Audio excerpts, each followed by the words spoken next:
ago, under the fiery sunsets of Mesopotamia, the city of Babylon pulsed like the heart of the world. Traders from far kingdoms walked its broad avenues, the Ishtar Gate shone with deep blue bricks and golden lions, and whispers passed from mouth to mouth about the marvel that rose above the walls, the hanging gardens. Some called them a gift for a queen who missed her mountain home. Others swore the gods had planted them as a stairway between earth and heaven. Whatever their origin, the terraces seemed alive, waterfalls glittering like silver ribbons, palms brushing the sky, and flowers burning with impossible colors. In a cramped house near the marketplace lived two cousins, Sami, with ink-stained fingers and a head full of old tales, and Leila, restless and sharp-eyed, who could scale a wall quicker than most boys could run. One evening, while sorting his grandfather's scrolls, Sami found a fragment of parchment folded between pages brittle with age. On it was drawn a spiral staircase, marked with tiny stars. At its center was a single word written in cuneiform script, ascend. Their grandfather, stooped but still keen-eyed, caught them staring at it. He smiled, the way old men smile when they know something others do not. "Ah, you've found the map of the moon steps," he said softly. "It is said the spiral leads to the very top of the gardens, higher than anyone has ever climbed. But the path only appears at night, when the moonlight is honest and the water sings. Only children may see it, for their hearts have not yet been clouded." Layla's eyes gleamed like torches. "Then we climb tonight." That very night, the moon rose full and unashamed, pouring silver light over the city. The fountains hissed like serpents drinking, and the air smelled of jasmine. The cousins slipped from their home, dodging lanterns and patrols.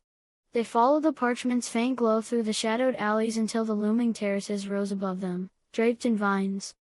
Guards paced near the main gate, their spears catching moonlight, but the parchment quivered in Sami's hand, pulling them toward a wall thick with ivy.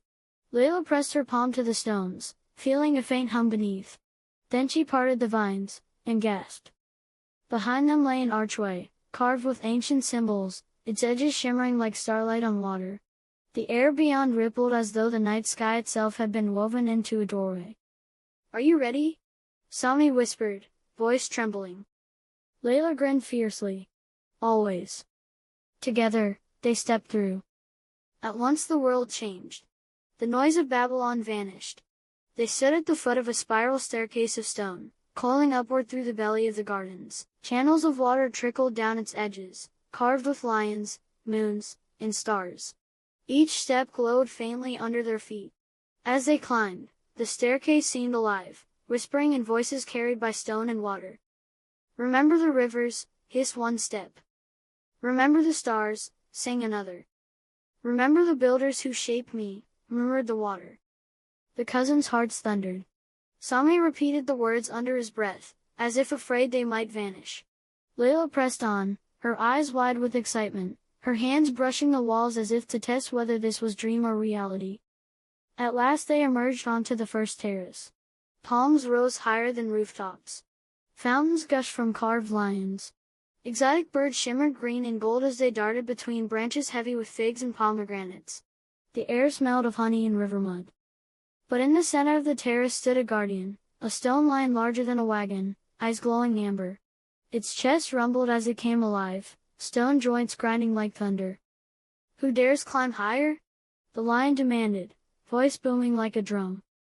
Leila raised the parchment. "We follow the map of the moon steps." The lion lowered its vast head, nostrils flaring as it sniffed the parchment. His stone teeth clinked like chains. "Then answer, or fall. Babylon is strong because it stands upon what?" Sami's mind raced. He remembered the whisper of the steppes, remember the rivers. His lips parted. The rivers, the Tigris and the Euphrates. They give Babylon life. The lion's amber eyes flickered, then softened to gold.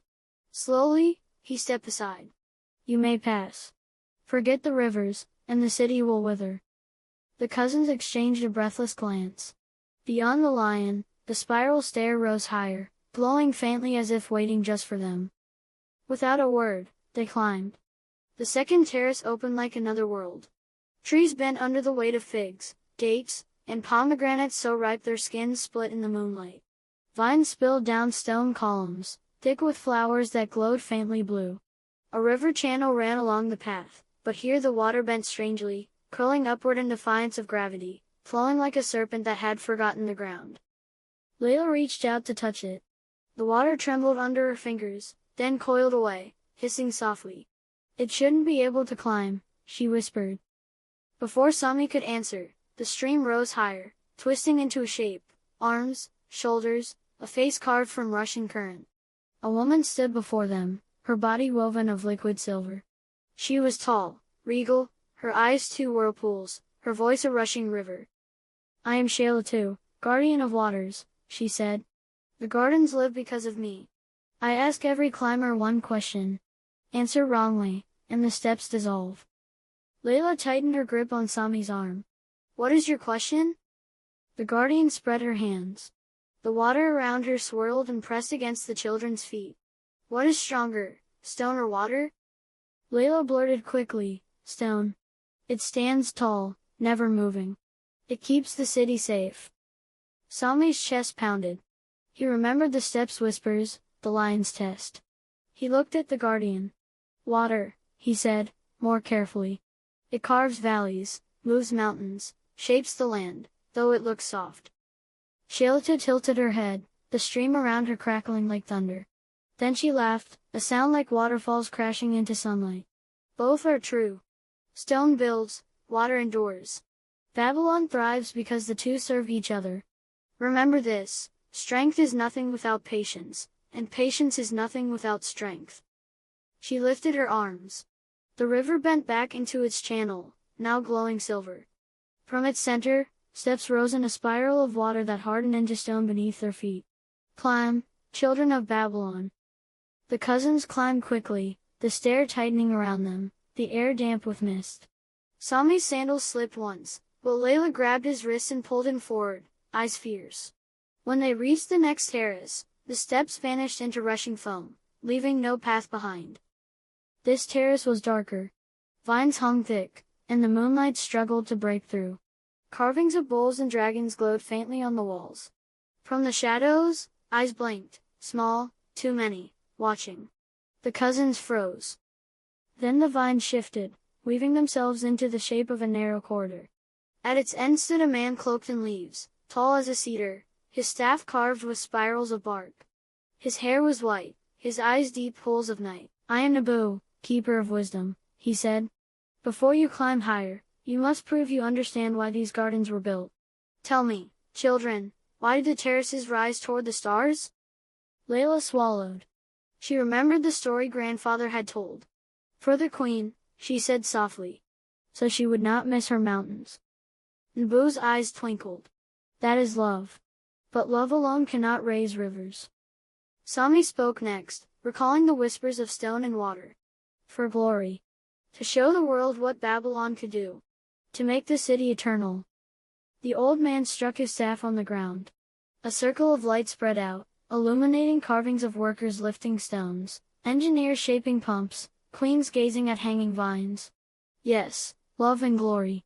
But also memory. The gardens are proof that mankind can shape the earth into paradise if we care for it. Without memory, wonders fade. The vine shifted again, forming a new spiral staircase leading higher. The air trembled with the sound of rushing water, deeper now, like the heartbeat of the city itself. Nabu's voice followed them as they began to climb. "Each step you take carries Babylon with you. Forget this, and the path will close." The cousins hurried upward, the stair narrowing, the air heavy with jasmine and river scent. Leila's hand tightened on the railing. Sami clutched the parchment, though its glow now dimmed, as if its duty was nearly finished. Above them, the roar of water grew louder. And in that roar, something else, a low growl, as though stone itself was preparing to wake again. The third terrace breathed with a strange hush. Unlike the bright waterfalls and fruit trees below, this place was tangled in shadow. Vines hung thick like curtains, dripping with dew that gleamed faintly in the moonlight. The air carried a hum, low and restless, as though the entire garden held its breath. Leila touched the nearest vine. It twitched back like a living snake. "Something's here," she whispered. Sami raised the parchment, but for the first time it gave no light. It sagged limp in his hands, useless. "The map's gone silent," he muttered. From the rafters above came a flicker, wings, enormous, soft as silk. Then it descended, a creature woven of dusk itself. Its wings shimmered like storm clouds, its eyes glowed with pale light, and as it landed, the vines seemed to tighten around them. "I am the Night Weaver," it hissed. "The guardian of fears. I spin the threads of worry abandoned by mortals. And you have climbed into my nest." The air shimmered with webs, strands of silver gray stretched between columns, humming like strings of a harp. Each thread pulsed with whispers, half-remembered promises, broken secrets, little frets that children carried to bed. Leila grabbed Sami's hand. "We can't fight it," she breathed. The weaver tilted its head, wings unfurling. "Then answer. What do mortals do with their fears? Where do they go when the night is heavy?" Sami froze. His mind raced. He thought of grandfather telling stories beside the fire, of Leila climbing rooftops and laughing at the wind, of the lion's test, of Shalatu's warning. He steadied himself. "Fears don't vanish," Sami said slowly. "They must be named. They must be told, and shared, or else they twist into webs." The weaver's wings shivered, threads vibrating around them. "And if fears are not spoken?" "They bind," Leila said sharply, surprising herself. "They trap us. Like you're trying to trap us now." The weaver stared, then laughed, a dry rustling sound, like leaves in the dark. "Clever children." Few answer with such honesty. It hovered closer, eyes burning white. "Then show me you can unbind." The webs closed in, ropes of silver tightening around their arms and legs. Sami pulled against them, but the threads only dug deeper. Leila gritted her teeth, remembering Shalatu's lesson, water wears stone. She stopped struggling and instead breathed slowly, carefully, letting the thread loosen slightly. "Don't fight," she whispered. "Think." Sami's fingers brushed the satchel Pell had given him at the base of the stairs. Inside, the needle of mending glimmered faintly. He pulled it free, its tip glowing golden against the gray. With a deep breath, he pressed the needle to the thread binding his wrist. Instead of cutting, the needle loosened the weave, untwisting the strand until it unraveled into harmless mist. "It works!" Sami cried. Leila grabbed the needle next, pressing it to her bindings. The threads dissolved at once. Together they turned to the walls where the web thickened, pulling thread after thread apart.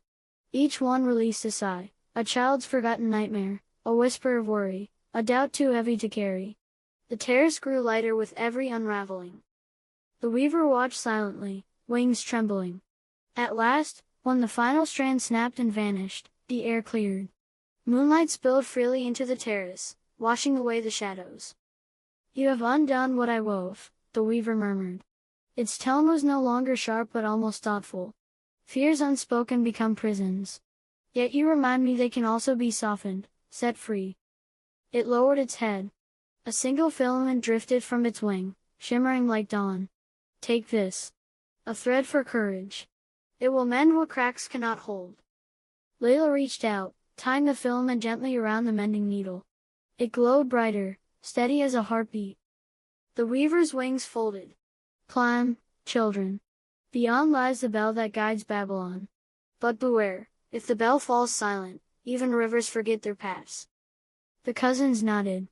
Together they stepped onto the next staircase, the stone glowing beneath their feet. As they climbed, the terrace below dissolved into ordinary vines, no longer humming, no longer threatening. Sami tucked the needle carefully back into the satchel. "That was close," he muttered. Leila only smiled, eyes fierce. "We passed. And we're not stopping now."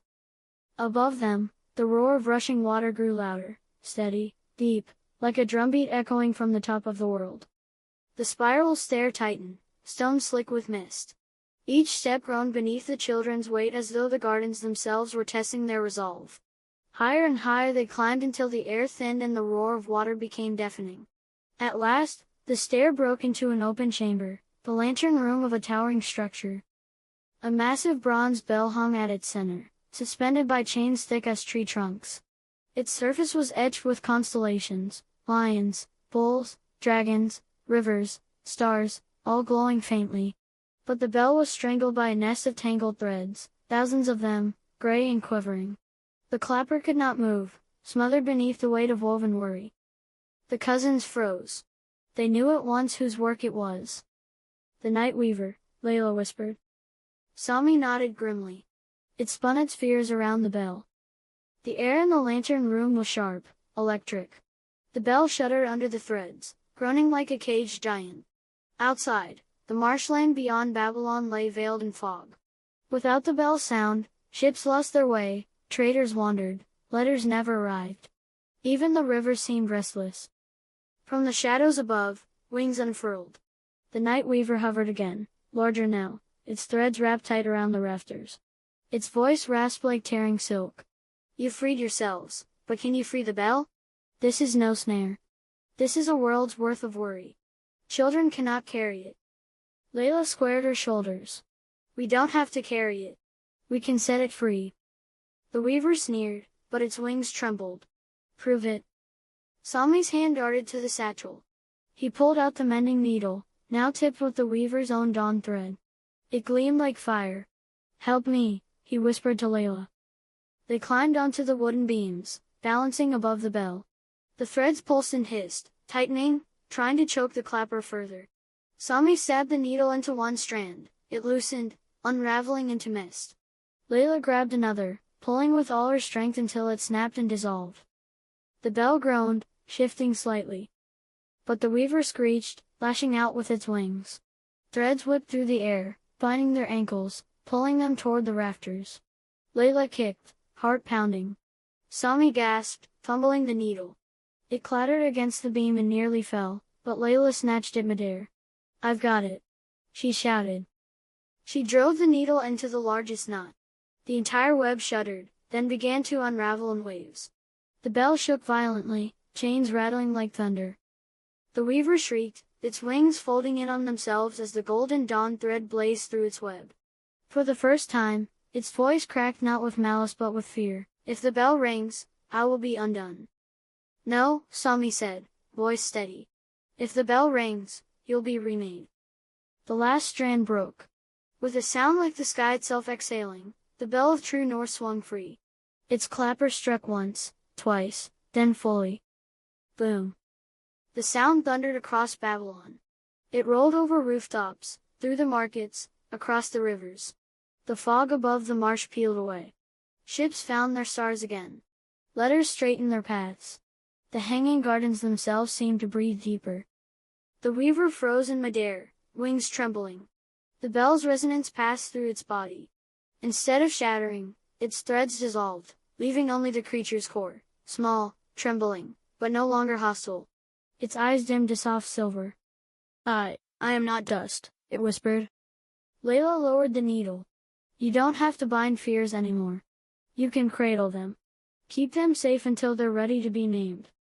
The weaver hesitated. Then it shed a single glowing filament. "For you," it said. "A stitch for the cracks you cannot see." Leila tied the filament to the needle, which now glowed brighter than ever. The weaver folded its wings. It no longer looked like a monster, but like a guardian learning to rest. Slowly, it drifted to perch beside the bell, where its silver eyes closed in peace. Sami and Leila climbed down, breathless. The bell of True North glowed warmly, its hum steady as a heartbeat. "We did it," Sami said, voice trembling with relief. Leila grinned. "And we're not done yet. The gardens still hold one more secret." The bell tolled again, softer this time, almost like a promise. The spiral stair glowed once more, winding upward into the highest terrace. The cousins exchanged a nod. Without hesitation, they began to climb. The final staircase wound higher than any before, narrow and trembling, as though even stone grew nervous this close to the sky. Leila climbed first, her knuckles white on the railing. Sami followed, clutching the satchel with the glowing needle. Behind them, the toll of the bell of True North pulsed steady, guiding each step. At last the stair broke open into a vast terrace at the very crown of the hanging gardens. Here the air was cool, carrying scents of cedar and wet earth. Instead of walls, the terrace opened into the night sky itself. Constellations burned clear above them, and in the center of the terrace stretched a wide reflecting pool, its water so still it mirrored the stars perfectly. Round the pool grew trees heavy with blossoms that glowed golden, as if fireflies lived in their petals. Kneeling beside the pool was a man. His robe was stitched with leaves, his hair silvered with age, and in his hands he tended to the glowing blossoms with delicate shears. He looked up when the cousins entered, and his eyes were calm as rivers at dawn. "Welcome," he said.